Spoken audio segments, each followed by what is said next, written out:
5 problèmes identifiés par le CEDJ dans la proposition de loi relative au droit à l'aide à mourir. CEDJ, Centre européen pour le droit et la justice.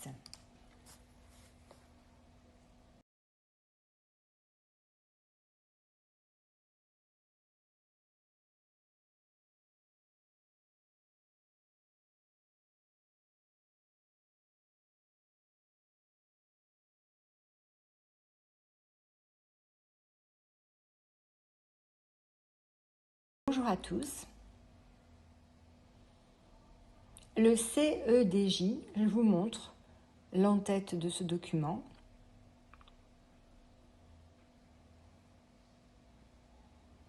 Donc le Centre européen pour le droit et la justice.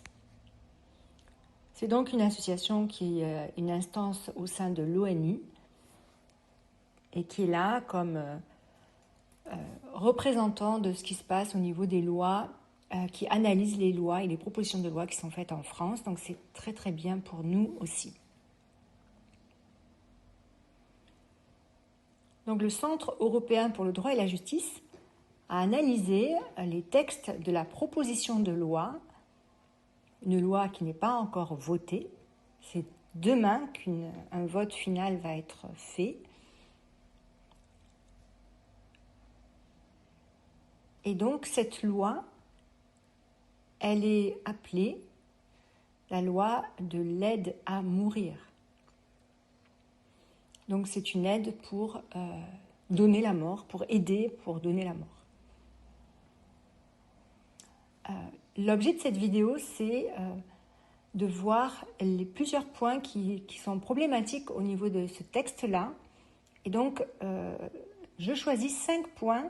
En tout, il y en a 27, mais j'en choisis 5. Et comment sont exprimés ces points? En fait, c'est au sein du CEDJ. Donc, CEDJ. Il y a donc des personnes qui travaillent dans cette association qui sont des avocats et qui analysent les textes et qui font un bilan. Donc, il y a un bilan sur la proposition de loi qui relève 27 points, qui pose problème. Chaque point est en lien, évidemment, avec le texte de la loi. Aujourd'hui, l'objet donc de cette vidéo, c'est de vous montrer 5 points qui, concrètement, sont très problématiques. Alors, l'article 5 et l'article 6 dans cette proposition de loi. C'est un des premiers points que je voudrais exprimer. Donc, il est question d'un médecin. Un médecin qui est du début jusqu'à la fin de la procédure, il est unique et c'est lui qui décide. Alors, je vais rajouter juste quelque chose. C'est moi qui le rajoute.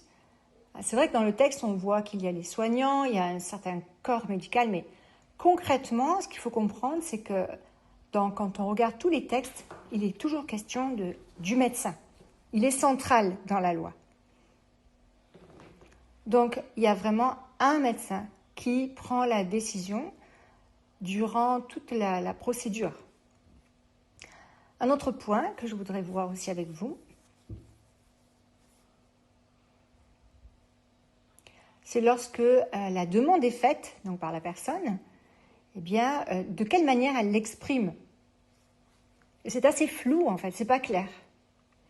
Il n'y a pas de protection en ce qui concerne cette expression. Donc, ça peut être par écrit, donc sur une feuille de papier, je veux mourir, voilà, ou bien à l'oral, et elle l'exprime à qui? Au médecin.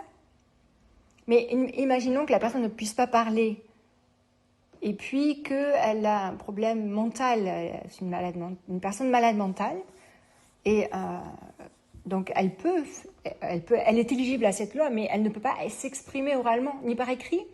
Alors elle le fait comment? Avec des gestes? Elle va montrer, je ne sais pas, le pouce vers le bas. En fait, c'est pas clair. Est-ce qu'elle va l'exprimer avec les yeux, parce qu'elle ne peut absolument pas bouger le reste de son corps? Elle fait quoi? Elle va cligner des yeux. Donc c'est vraiment flou. Continuons. Bonsoir à tous. Il est question de la loi sur l'aide à mourir. Nathalie dit qu'elle présentait des points. Moi aussi, je vais le faire. Voyons à présent le point numéro 15, en lien avec l'article 6, alinéa 4, de cette proposition de loi sur l'euthanasie.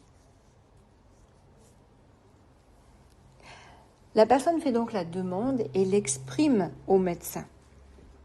Celui-ci se doit de bien l'écouter. Et ensuite, il informe le patient ou la personne qui fait la demande d'euthanasie qu'il y a un délai de 2 jours à respecter afin de bien confirmer la demande.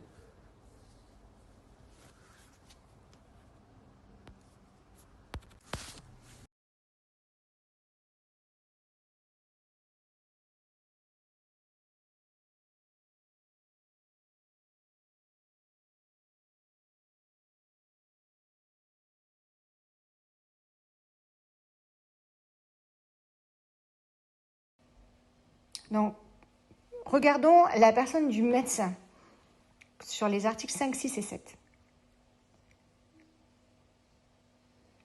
C'est toujours très important dans cette proposition de loi de suivre le médecin, que ce soit les soignants, les professionnels de santé et la famille, ils doivent suivre le médecin. C'est lui qui donne son OK, il reçoit la demande et il faut donc le suivre.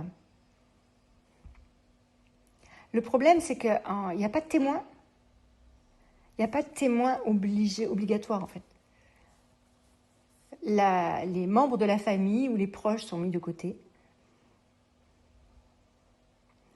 Il y a un face-à-face.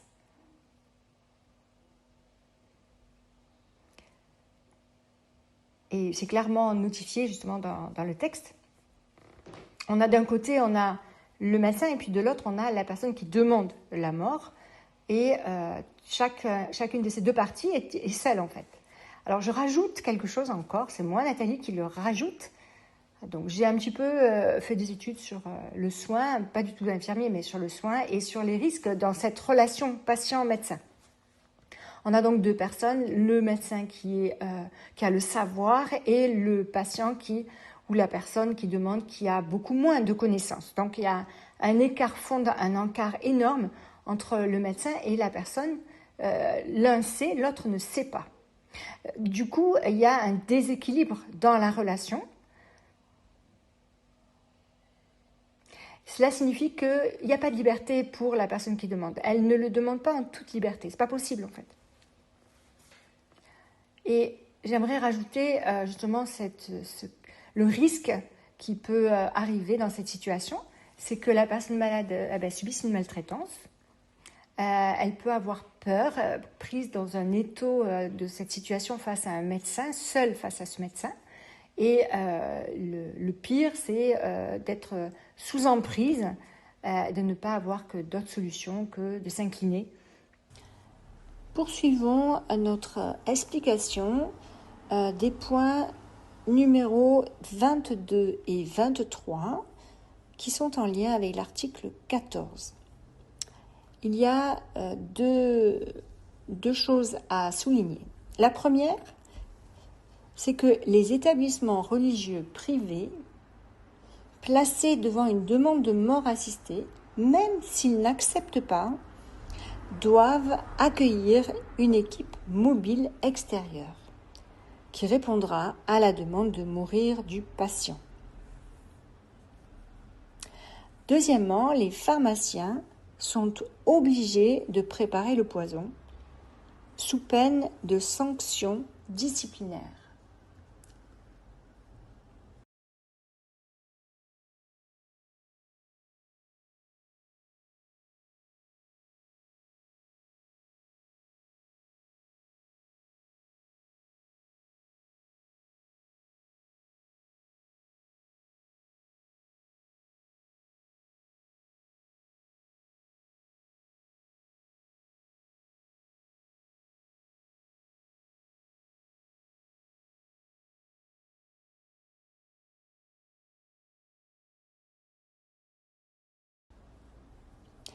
La sanction des établissements religieux est des pharmaciens pose un vrai questionnement. En effet, ils encourent une sanction d'ordre administrative, financière et disciplinaire. Continuons, article 5. Et parlons des personnes qui sont sous curatelle ou sous tutelle. Donc, ce sont des personnes qui n'ont pas le droit de voter, qui ne peuvent pas se marier librement, on va dire. Donc, on va se pencher sur ces personnes-là. Donc, déjà, ce sont deux catégories de personnes qui sont éligibles à cette loi. Et il est également question des personnes qui n'ont pas le discernement, qui peuvent avoir un discernement altéré. Donc, cela veut dire des personnes qui sont, par exemple, handicapées mentales, des problèmes cognitifs aussi. Alors, je me pose la question, c'est encore moi, Nathalie, je m'interroge, et c'est une question que je pose. Cette personne, comment va-t-elle s'exprimer? Comment va-t-elle exprimer le souhait de vouloir mourir? Et qui va décider? Puisque la famille est mise de côté, il y a quand même un souci là. Poursuivant, article 6, chapitre 2, alinéa 4, ou deuxième point plutôt, alinéa 4.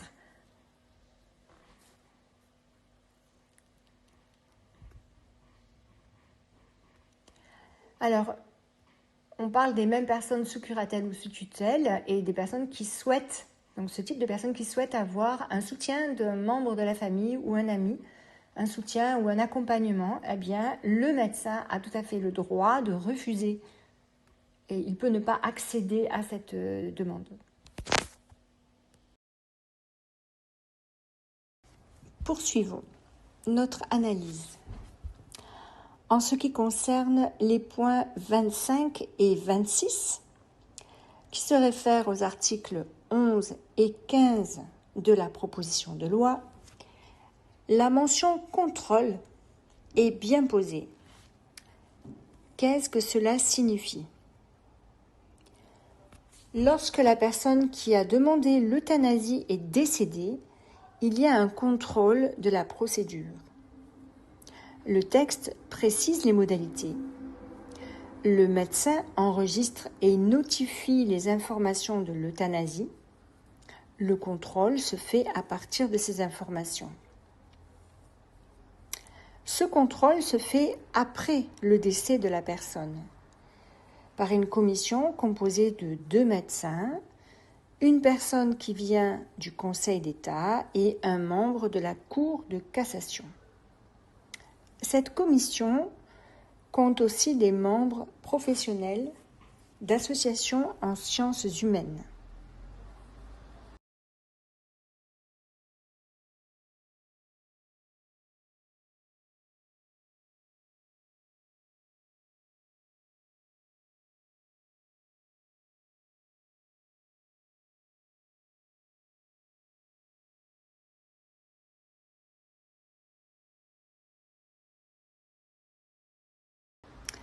Voilà, je vous remercie pour votre écoute. Il y a bien d'autres points qui n'ont pas été traités dans cette vidéo. Vous êtes libre de les regarder. Le texte est en description.